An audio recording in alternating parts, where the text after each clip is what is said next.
बहुओं का एक मायका। नेहा यार, मेरी ऑफिस की फाइल नहीं मिल रही। तुम्हारा टिफिन पैक करके आती हूँ रोशन। भाभी मेरी CV. Oh God, I am getting late, मेरा इंटरव्यू है भाभी। ये काम वाली को भी अभी छुट्टी लेनी थी। अकेले मैं क्या क्या करूँ? अकेले सब नहीं संभलता तो प्रिया को बुला लेना बहू। कुछ दिन यहाँ आ जाएगी तो उसका दिल भी बहल जाएगा और तेरी मदद भी हो जाएगी। अपनी सास की सलाह मानकर नेहा अपनी बहन प्रिया को अपने ससुराल बुला लेती है। प्रिया अकेले ही सारा काम कर लिया करती।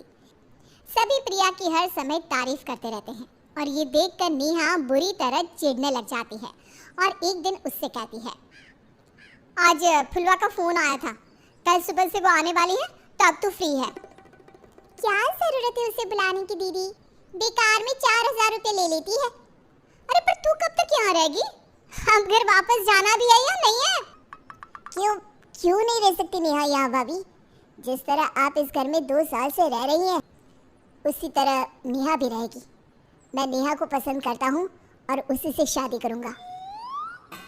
एक तो कोढ़ और अब उसमें खांच, एक तो ससुराल और अब उसमें बहन का राज। क्या कुछ भी बोल रहे हो गौतम? 2 बहनों को एक ही घर में ब्याह कर नहीं लाना चाहिए। मुझे तो इसमें कोई आपत्ति नहीं है बहू। अगर मेरे बेटे को प्रिया पसंद है तो इस घर में प्रिया ही बहू बनकर आएगी।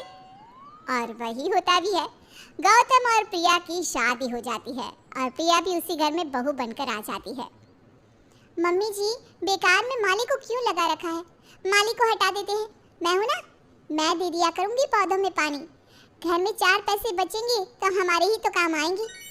वाह बहू वाह, एक तू ही समझदार आई है, वरना इस घर में तो लगता है पैसे की नदी बह रही है। जिसे देखो हर काम के लिए एक नौकर लगा देता है। नहीं नहीं पापा जी, पैसे कोई पेड़ पर थोड़ी ना उगते हैं कि जब मन चाहा तोड़ लिया। आप जीजू और गौतम इतनी मेहनत करते हैं तब मुश्किल से 4 पैसे घर पर आते हैं। ऐसे पैसों को वेस्ट होता मैं नहीं देख सकती। घर पर आते ही प्रिया सभी नौकरों को हटा देती है और बचत में घर चलाना शुरू कर देती है। शादी के कुछ दिन बाद मैं सोच रही थी क्यों ना आज हम डिनर बाहर करें। क्यों बेकार का खर्चा करना है दीदी? मैं अभी बिल्कुल होटल जैसा खाना बनाकर तैयार कर देती हूँ। प्रिया की बात सुनकर नेहा अब बुरी तरह चिढ़ जाती है। अपने कमरे में जाकर अपनी माँ को कॉल लगाकर कहती है, अब बहुत हुआ मम्मी, प्रिया मेरी देवरानी क्या बन गई? अपने लक्षण ही बदल लिए उसने। भले ही सगी बहन हो पर देवरानी देवरानी होती है। अब मैं एक छत के नीचे इस लड़की के साथ नहीं रह सकती। मैं आ रही हूँ मायके। अरे बेटा पर मेरी बात तो सुन। सुजाता अपनी माँ की बात सुने बिना ही फोन काट देती है और अपना सामान बांधकर घर से निकलने को तैयार हो जाती है। कहाँ जा रही हो बहू? न पूछा न बताया, जेठानी बनी हो तुम सास नहीं बन गई। माँ जी वो मम्मी की तबीयत कुछ ठीक नहीं है ना, मुझे मायके जाना होगा। मम्मी तो बिल्कुल ठीक है दीदी, अभी आधे घंटे पहले ही तो मेरी उनसे बात हुई है और वैसे भी शाम को मैं उनसे मिलने जा ही रही हूँ। देखिए मेरे बैग तो कब से रेडी है। एक ही मायका है हम लोगों का, ये कैसे भूल गई मैं। हाँ बहू, वैसे भी पग फेरे के लिए भी प्रिया अपने मायके नहीं गई थी, आते ही काम काज में लग गई थी बेचारी। अब जब प्रिया वापस आ जाएगी ना तब तू चले जाना मायके।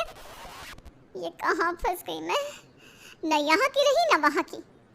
चलो अच्छा है, मायके चली जाएगी तो कम से कम ससुराल में फिर से मेरी ही पूछ हो जाएगी।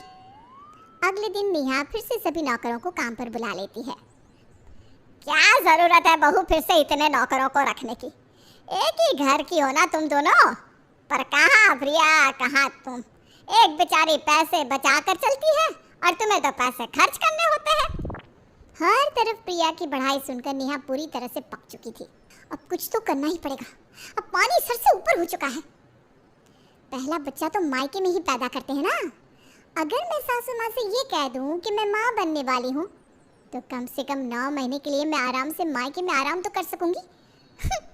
और प्रिया यहाँ पर सारा काम अकेले करेगी तब उसकी अकल ठिकाने आ जाएगी। नेहा बाथरूम में जाती है और जोर जोर से उल्टियाँ करने लगती है। अरे बहू क्या हो गया तुझे अचानक? ज्यादा काम आ गया क्या तुझ पर? जा आराम कर, मैं डॉक्टर को बुला कर लाता हूँ। नहीं नहीं ससुर जी, ये बात नहीं है। ये तो खुशी की बात है। आप दादा बनने वाले हैं।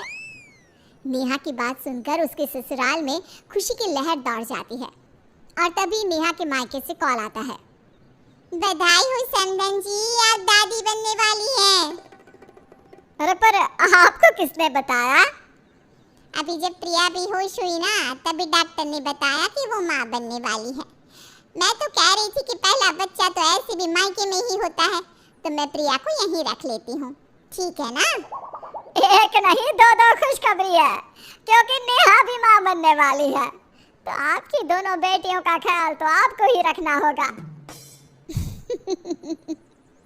ये सुनकर तो नेहा सदमे में चली जाती है, क्योंकि जिस बहन से वो भाग रही थी, अब वो भी उसके साथ मायके में 9 महीने लगातार रहने वाली थी। नेहा को उसका पति उसके मायके छोड़ आता है। कुछ दिन बीत जाते हैं, फिर शोभा नेहा से कहती है, 2 हफ्ते से तुम बिस्तर पर पड़ी रहती हो, इस तरह तो पेट का बच्चा कमजोर हो जाएगा। देख प्रिया को किस तरह दिन भर काम करती रहती है। जितना काम करोगी बच्चा उतना ही मजबूत पैदा होगा। प्रिया प्रिया प्रिया, बचपन से ही मेरी हर चीज को आप लोगों ने उसे दे दिया, फिर मेरा ससुराल भी और अब मायका भी। मेरे पीछे क्यों लगाना था आपको अपनी बेटी को मम्मी? अब तो मुझे लगता है ससुराल का बंटवारा करना ही होगा, क्योंकि मायके में तो वो होगा नहीं, क्योंकि आप सब तो वैसे भी प्रिया के प्यार में पागल हो ना। नेहा और शोभा में बहस चल ही रही होती है कि तभी गोमती और प्रहलाद वहां पहुंच जाते हैं। नेहा माँ नहीं बनने वाली है समधन जी, क्योंकि आज ही हमारे बेटे ने हमें बताया कि वो कभी बाप नहीं बन सकता। और नेहा ये सब सगाई के वक्त से ही जानती थी, पर फिर भी उसने कभी एक चू नहीं की और ना ही कभी हमें खबर होने दी। जैसे ही प्रिया घर में आई, हम सब उसकी तारीफ और बढ़ाई में लगे रहते और नेहा की और कोई ध्यान नहीं देता था। तुमने बहुत बड़ा एहसान किया बहू, वरना कोई और होता तो कब का घर छोड़कर चला गया होता। हमें नहीं पता था कि हम तुम्हें इतनी ठेस पहुंचा देंगे कि तुम्हें माँ बनने का झूठा नाटक करना पड़ेगा, और यहाँ तक कि अलग होने की बात भी सोचनी पड़ जाएगी। नहीं नहीं सासू माँ, ससुर जी, आप लोग दुखी मत होइए, मैं कहीं नहीं जा रही। तुम हमारे घर की जेठानी हो और जेठानी ही रहोगी। बच्चों में अक्सर अनबन हो जाती है, सब एक से तो नहीं होते। मेरे ही बेटों को देख लो, अब ऑफिस का काम तुम संभालोगी और प्रिया घर संभालेगी। गोमती कलेश के कारण को ही खत्म कर देती है और दोनों बहुओं के कामों को बांट देती है। नेहा अपने ससुराल वालों के साथ वापस अपने ससुराल लौट आती है और उसका परिवार फिर से खुशहाल हो जाता है।